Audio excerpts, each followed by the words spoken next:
छत्रपती शिवाजी राजांनी संपूर्ण जनतेसाठी काम केलं. खरं तर हे सगळे सण उत्सव आपण का साजरे करू शकतो माहितीये? छत्रपती शिवाजी महाराजांमुळे. आज जे आपण इथं बसलोय, मी बोलतीये माईक वरती, या कॉलेजमध्ये आपण रोज येतोय, शिक्षण घेतोय, हे सगळं आपण का करू शकतोय? छत्रपती शिवाजी राजांनी दिलेल्या स्वातंत्र्यामुळं आणि स्वराज्यामुळं.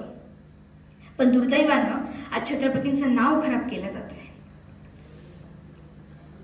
मला असं वाटतं की आपल्या स्वार्थासाठी, आपल्या क्षेत्रासाठी, आपल्या फेमसाठी राजांच्या या चुकीच्या विचारांबद्दलची पोळी भाजण्यापेक्षा राजे स्वतः एक विचार आहेत हे लक्षात घेणं गरजेचं आहे. राजे स्वतः एक विचार आहेत. राजे फक्त राजे नव्हते, राजे जनकल्याणकारी राजे होते, राजे एक उद्योजक होते, राजे एक योद्धे होते, राजे एक राजकारणी सुद्धा होते. राजांनी पूर्ण मेहनत या जनतेसाठी घेतली होती. अशी परिस्थिती होती की महिलांना उचलून घेऊन जात होते. जे तरुण बनलेत आता सध्या, त्यांना गुलाम म्हणून गुलामांच्या बाजारात विकलं जात होतं. घोड्यांच्या टापांचा नुसता आवाज जरी आला ना, तरी लहान मुलं, म्हातारी माणसं थरकाप थरकाप थरकाप व्हायचा त्यांचा. घरामधून बाहेर निघत नव्हते. घर एकदा लावून घेतलं सायंकाळच्या वेळेला, डायरेक्ट दुसऱ्या दिवशी दरवाजा उघडायचा. अशी परिस्थिती होती. कधी यायचे मोगलांचे सैनिक यायचे, कधी निजामशाहीचे यायचे, कधी आदिलशहाचे यायचे, घरं पेटवायचे, वाडे पेटवायचे, निघून जायचे. माणसांना जगावं की मरावं हा प्रश्न होता.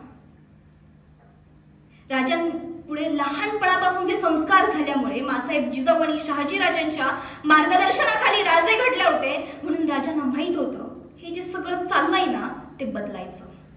या परिस्थितीचं वर्णन तुकाराम महाराजांनी सुद्धा केलं होतं. वैसोनिया तक्ता अण्णा विना पीडित लोका, तुका म्हणे देवा काय निद्रा केली धावा. काय परिस्थिती केली आहे देवा ही, काय ओढवली आमच्यावरती ही परिस्थिती. आणि हीच परिस्थिती बदलण्याचं सामर्थ्य, धाडस छत्रपती शिवाजी राजांनी दाखवलं होतं. फक्त हातात शस्त्र घेऊन जमणार नव्हतं. ज्या जनतेला आपलंसं करण्यात राजांना जास्त रस वाटला. जनतेसाठी काम करायचंय. आज राजांच्या नावानं अनेक दंगली पेटवल्या जातात. छत्रपती संभाजी राजांच्या नावानं सुद्धा. एका जातीपुरतं, एका धर्मापुरतं राजांना लिमिटेड त्यांचं यश दाखवलं जातं. याच जातीसाठी काम आहे, याच धर्मासाठी काम आहे. पण असं नाहीये ना. हे जेव्हा आपण करतो ना, तेव्हा एक गोष्ट आपण लक्षात घेतली पाहिजे. जे दाखवलं जातंय खरं तर ते राजांच्या यशाच्या विरुद्ध दाखवलं जातंय. राजांचा विचार हा कधीच नव्हता की मला एका विशिष्ट धर्मासाठी काम करायचंय. राजांना धर्म महत्वाचा नव्हता, राजांना माणूस महत्वाचा होता. तो माणूस आहे ना बस, बाकी मला काही पाहिजे नाही. राजांनी हिंदू, मुस्लिम, सिख, ईसाई सर्व धर्मांची लोक एकत्र घेतली होती. नूर खान बेग राजांच्या पायदळाचा प्रथम प्रमुख, काझी हैदर राजांचे वकील. एवढंच नाही तर राजांनी जी कोकणातलं जे आरमार उभा केलं होतं राजांनी, ते सर्व जबाबदारी कोळी आगरी बांधवांवरती दिली होती. अनेक अनेक अनेक किल्ल्यांची जबाबदारी राजांनी सर्व समाजाकडे सुपूर्द केली होती. आपल्याला माहितीये बहिर्जी नाईक स्वराज्याचा पाया, जी नाईक रामोशी समाजातून होते. कुठं आला हो जात, कुठं आला धर्म, कुठं तरी एक वक्तव्य करायचं आपण गाजण्यासाठी, स्वतःची पोळी भाजण्यासाठी. मग त्याच्यावरती तरुण व्यक्त होणार, कारण तरुणच तर यांना पाहिजे असतात. मग तरुण त्याच्यावरती व्यक्त झाले की त्याच्या विरुद्ध तरुण परत त्याच्यावर चर्चा करणार. झालं, लाईन लागते, लाईन. राजांचा विचार कुठे आहे?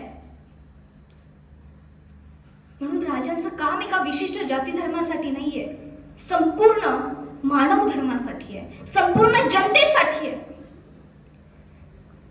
निवडणुका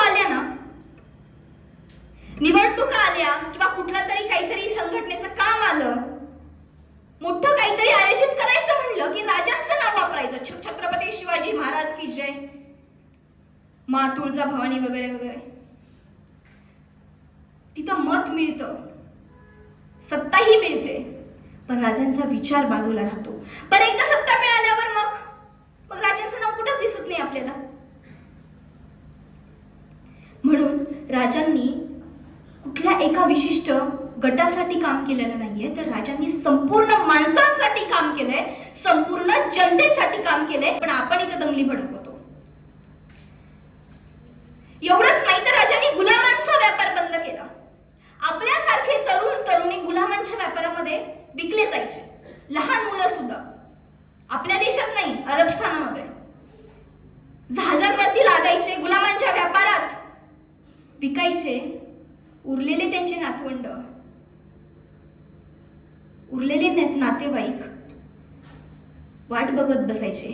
कधी येईल माझी आजी, कधी येईल माझी आई, कधी येतील माझे वडील, कधी येईल माझा छोटा भाऊ, कधी येईल माझी मोठी बहीण, वाट बघत बसायचे. तो गुलामांचा व्यापार राजांनी बंद केला. ज्या स्त्रिया संध्याकाळ झाली रे झाली दरवाजा लावून आत बसायच्या, घरामध्ये बसायच्या, त्या स्त्रियांसाठी स्वराज्याच्या संरक्षणाचे दरवाजे उघडे करून दिलेत. तू स्वराज्यात आहेस ना, तू सुरक्षित आहे. प्रत्येक मुलीला वाटायचं. म्हणजे राजांनी प्रत्येक काम जनतेसाठी केलंय. जेव्हा जेव्हा दुष्काळ यायचा, जेव्हा जेव्हा पूर यायचे, तेव्हा आपल्या गडावरची कोठारं, आपल्या गडावरच्या विहिरी राजांनी जनतेसाठी खुल्या करून दिल्या होत्या. किंबहुना त्या विहिरीच जनतेसाठी होत्या. ते सर्व जनतेसाठी राजांनी अरेंज केलं होतं, जनतेसाठी उभा केलं होतं.